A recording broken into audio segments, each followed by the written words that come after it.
What's going on, everyone? Welcome back. Today we've got our Week 10 waiver wire pickups, the names you need to know and target. If you enjoy the content, hit that like button, subscribe. Also check us out online at adpfantasy.com, where you can become a part of the ADP community, join the free newsletter, get early, exclusive access to our content, become a member, and get personalized fantasy advice along with weekly NFL game breakdowns. All the details in the description, so check that out. But for now, let's get right into it. We kick things off at the quarterback position, and we start with one Philip Rivers, a quarterback that just does not want to go away. This last week versus Green Bay in a victory, 294 yards, no touchdowns, no interceptions. It was a effort on the ground via Melvin Gordon, Austin Eckler. Those guys really had a nice day respectively. But Rivers still spread out the ball well. And guess what? Week 10, he's got a great matchup versus the Oakland Raiders, who the last couple of weeks, when you think about it, versus Matthew Stafford and versus Aaron Rodgers, have given up a bunch of yards. I like this matchup for Philip Rivers. Maybe a lot of people stayed away from him, dropped him because of that defensive clash with the Green Bay Packers. They expected a different type of result. The Chargers were really struggling. If he's still available, I think he is a great pickup and a great play for Week 10. Next, we've got Daniel Jones of the Giants, who on Monday night didn't do anything all that special. But in Week 10, he has got a contest versus the New York Jets, who are now becoming one of the teams to target in these fantasy matchups.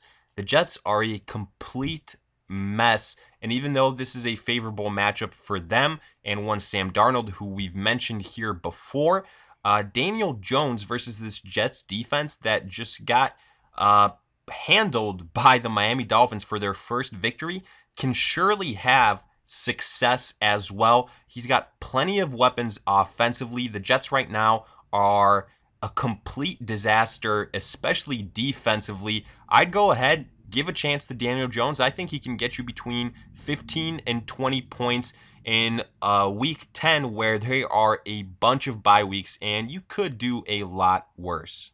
Next, we have got Ryan Tannehill, who, coming off his first loss versus the Panthers, did pad his stats a little bit in garbage time for a total of 331 yards passing, one touchdown, two interceptions, but also 38 yards rushing and a rushing touchdown. However, this Week 10 clash versus the Kansas City Chiefs in a contest where Patrick Mahomes finally tentatively expected to return. Well, the ceiling is extremely high for Ryan Tannehill because we've seen this Kansas City offense have success without Mahomes. They've got the weapons. Reinsert Mahomes. They should surely put up between 20, 30, if not more points versus the Tennessee Titans, who just gave up 30 to the Panthers, which means Tannehill will have to air it out. I think you can only ride Derrick Henry for so long, and I expect Tannehill to go over 300 yards passing yet again. I don't think it's going to result in a Titans victory, but it could result in a pretty decent day for Ryan Tannehill fantasy-wise on a day where he should have plenty of opportunities. For our fourth and final quarterback, we have got Brian Hoyer of the Colts, who found himself being irrelevant in Week 9 as Jacoby Brissett got rolled up, knee injury, and he could potentially miss Week 10's contest versus the Miami Dolphins. Now, Hoyer, in his clash versus the Pittsburgh Steelers, tough defensive matchups, only 168 yards, but 3 touchdowns and 1 interception. And obviously, the Week 10 matchup versus the Miami Dolphins, a whole heck of a lot more friendly than that of the Steelers. Now, this addition does have a huge asterisk next to it because there's an outside chance that Brissett does suit up. He hasn't officially been ruled out. So obviously, if things do trend towards him playing, Hoyer is not a valid option. But I'd go ahead and probably lean more so towards the Colts being cautious with Jacoby Brissett. This matchup versus the Miami Dolphins, even though Miami's coming off their first victory, is very winnable.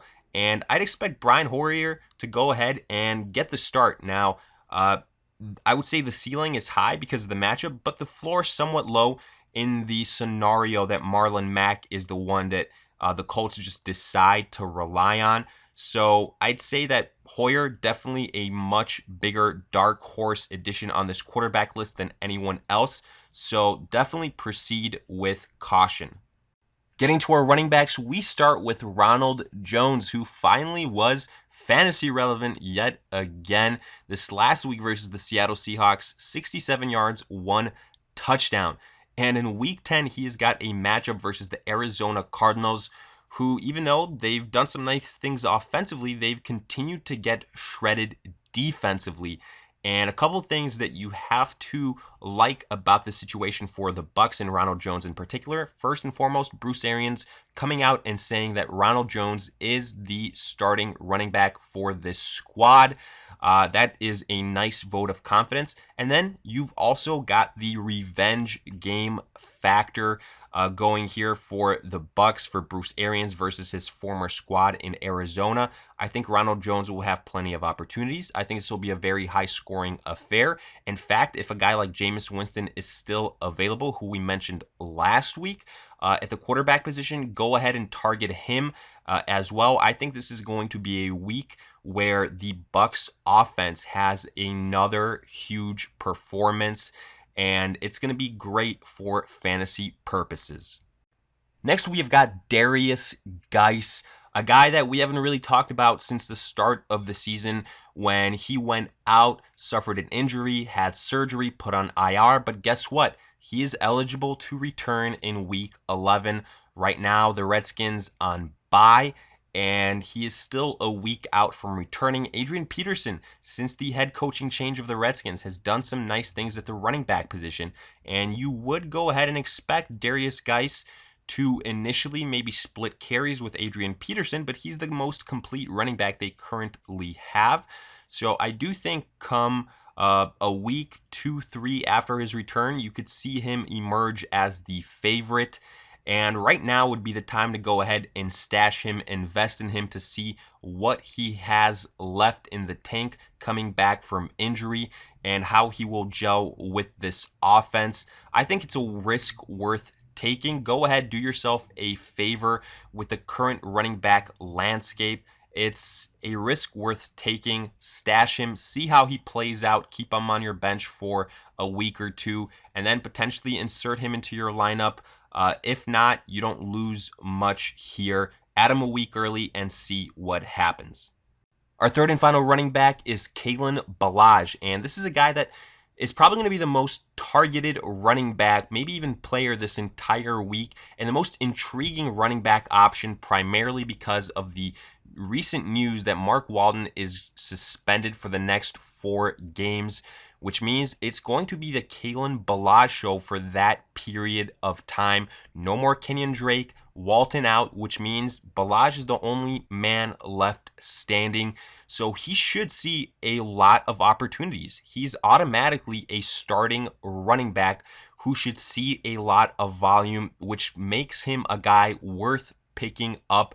There's not really a running back by committee in Miami, so he's a better option than a guy like a Ty Johnson from a week or 2 ago. Immediately, I'd go ahead and say with Ballage, obviously the risk here is he might only be viable for 4 weeks, but to me, it's the fact that he's on this Miami squad that probably is going to be finding itself down early more often than not, which means they'll probably go through the air to make up ground for that, which means they might abandon the rushing attack more often than not. But regardless, you know that going into this. That's why Ballage isn't an elite addition at this point in time. However, if you're struggling at the running back spot, you definitely want to go ahead, investigate in Ballage whether he's available or not, and pick him up potentially as a flex running back for the next 4 weeks. Getting to our wide receivers, we start with one DaVante Parker. Go figure, another Miami Dolphin on this list. But last week, another touchdown for DaVante Parker, 4 for 57 and 1. And now he's got a matchup with the Indianapolis Colts in a game where the Dolphins are probably going to be passing it a bunch. And that's probably going to be a situation they find themselves in a lot going forward. No more Preston Williams for the Dolphins, who was having a nice emergence, and he probably would have been on this list of Miami players to target with Ryan Fitzpatrick under center, kind of having his, nice stretch of the season.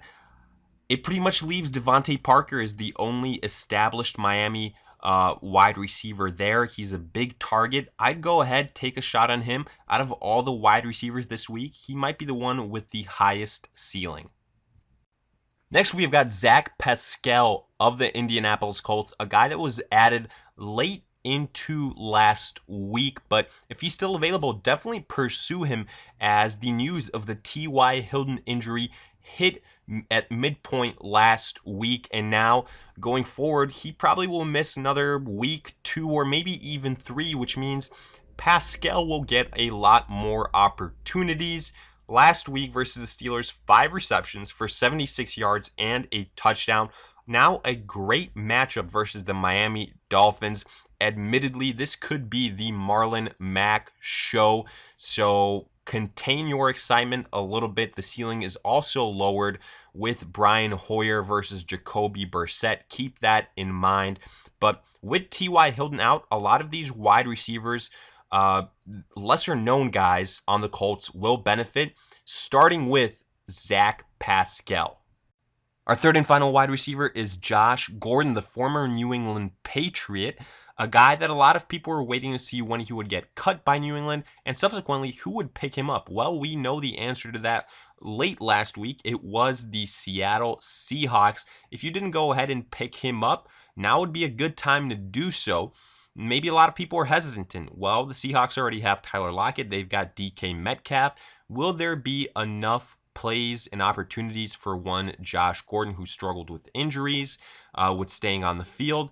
Personally, I think this is a good spot for him. Obviously, I don't think he's going to go ahead and replace Tyler Lockett, but he could challenge DK Metcalf. That'll be really interesting moving forward. Maybe he struggles for a game or two just building that chemistry with Russell Wilson.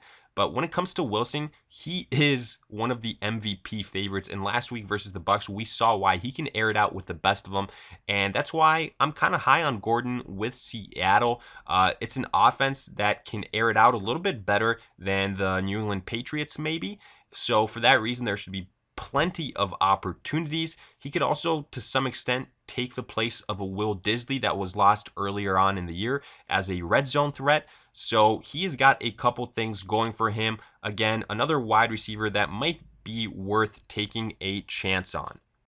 Moving on to our tight ends, we start with Kyle Rudolph. And stop us if you've heard this before, but Adam Thielen is hurt, left the game last week early versus the Kansas City Chiefs, which again opened up opportunities for other pass catchers, mainly Kyle Rudolph. We went through this when Thielen got hurt earlier in the season, and the logic stands here yet again. Rudolph is one of these pass catchers after Stephon Diggs has some of the best chemistry with Kirk Cousins out of the remaining group of guys. Last week, 3 receptions for 23 yards and a touchdown. The contest in Week 10 versus the Dallas Cowboys, average defensive matchup. But either way, as long as Thielen is out, now re-injuring the same hammy, the expectation is he will miss at least the same amount of time, if not more, when he just came back earlier this last week. So for at least another week, maybe 2 or 3, Kyle Rudolph won't be a bad option at the tight end position. Next, we've got O.J. Howard of the Bucs, and it's kind of weird to hear Howard's name on this list of waiver wire pickups. He's an absolute stud. He's a big name, very talented, but when you consider how disappointing he was pretty much since the start of the season, it explains why so many people cut him. On top of that, these last 2 weeks, he hasn't even suited up, but guess what? This week, Week 10, he goes up against the Arizona Cardinals, and the early expectation is he will return for the Bucs. And the Cardinals all season long have struggled against the tight end position. I think this is going to be an offensive shootout, especially for the Tampa Bay Buccaneers. We said it when speaking about Ronald Jones. I anticipate a lot of points here. Bruce Arians returning to face the Arizona Cardinals. I expect a lot of opportunities for Jameis Winston. And if there was ever a game for O.J. Howard to kind of break out and have an impactful performance, it would be here versus the Arizona Cardinals. I'd go ahead and take a shot on O.J. Howard, no matter how disappointing he has been up until now. Our third and final tight end is Noah Fant of the Broncos, who had an absolute breakout game this last week versus the Browns, over 100 yards receiving and a touchdown. And no doubt going to be a hot target at the tight end position off of waivers. But I wanted to bring up this name for a couple of reasons, more so to maybe caution you guys. The first one being is that the Broncos are on a bye this week, which means that Fant will be a deep stash, especially at the tight end position, where if you invest in a guy, you're targeting him so that you can play him that next week. And that won't be the case with Noah Fant. Also, do keep in mind that 75 yards of the yardage that Noah Fant put up came on one pass, the touchdown that he scored versus the Browns. So maybe those stats a little bit inflated. Now, I don't doubt he will get opportunities with Brendan Allen under center. Maybe he's a little bit more comfortable there, maybe a little bit more chemistry. But just keep those expectations to a reasonable standard, especially with the Broncos on a bye. That's why I wouldn't go ahead and go crazy with Noah Fant here. He is, by all means, a guy that you want to target if you are in a very, very deep league where you absolutely have the spot on your bench where you can go ahead and take a chance on him. And finally, getting to our defenses, we start with the LA Rams, who coming off their bye week faced the Pittsburgh Steelers. And even though the Steelers had a nice win over Indianapolis last week, this is a different type of matchup. The big reason why we're targeting the Rams here is one, Mason Rudolph, who has routinely struggled in giving opposing defenses opportunities via turnovers. And we know for the Pittsburgh Steelers, their bread and butter has been running the ball. James Conner could potentially miss again, even though Jalen Samuels did fill in admirably. But the reason I'm really excited here is Aaron Donald versus Mason Rudolph. I think that Mason Rudolph will be under pressure this entire game, which will give a lot of opportunities for this Rams secondary, highlighted by a guy like Jalen Ramsey. So I think there's going to be a lot of opportunities here for the Rams in what I think will be a victory for them, no problems. Next, we've got the Baltimore Ravens, who coming off a huge performance over the Tom Brady-led New England Patriots, getting that victory. And now in Week 10, they've got a matchup with the division rival Cincinnati Bengals. And the reason you have to be excited here is we finally saw a sign of life from the Bengals defense, getting a guy like Jimmy Smith back in the secondary. But also the big thing is they will be facing a backup quarterback of the Cincinnati Bengals. No more Andy Dalton, and I think that's a huge mistake on the side of the Bengals. Even though Dalton hasn't helped them get any victory so far, he hasn't been the main reason why. It's been that offensive line, and it's been that defense. So I think no matter who you stick behind that O-line at the quarterback position, they will struggle, and even more so when I believe Andy Dalton is the best quarterback that the Bengals have on this roster. So I think the Ravens are going to have themselves a pretty good day. The third and final defense on our list is the Detroit Lions, who are facing the Chicago Bears in Week 10. And need we say more? You're facing the Chicago Bears, which means you're facing Mitch Trubisky and the questionable play calling of one Matt Nagy. So that's all you need to know here, folks. Unless the Bears run it on absolutely every single play, there will be opportunities to get an interception, to get a forced fumble on the part of the Detroit Lions defense. Anytime you play Mitch Trubisky, you got to like your chances defensively. Hell, the Philadelphia Eagles defense that had struggled so much in the secondary, this last week in the first half versus the Bears only gave up 10 yards. That is absolutely incredible. So I say go ahead, fire up that Detroit Lions defense versus one Mitch Trubisky, probably one of the worst quarterbacks in the NFL. So with that, we wrap up our Week 10 waiver wire targets. And as always, let me hear in the comment section, did you agree, disagree with this list? Were there guys that we left off? Include those names in your comments, along with any other fantasy questions you guys might have in case of starts, sits, trade targets. And as always, if you enjoyed, make sure to like, subscribe, as well as checking us out online at adpfantasy.com. Get that extra help via personalized fantasy advice. Become a member, join the free newsletter, all the details in the description. But for now, we'll see you guys in future videos.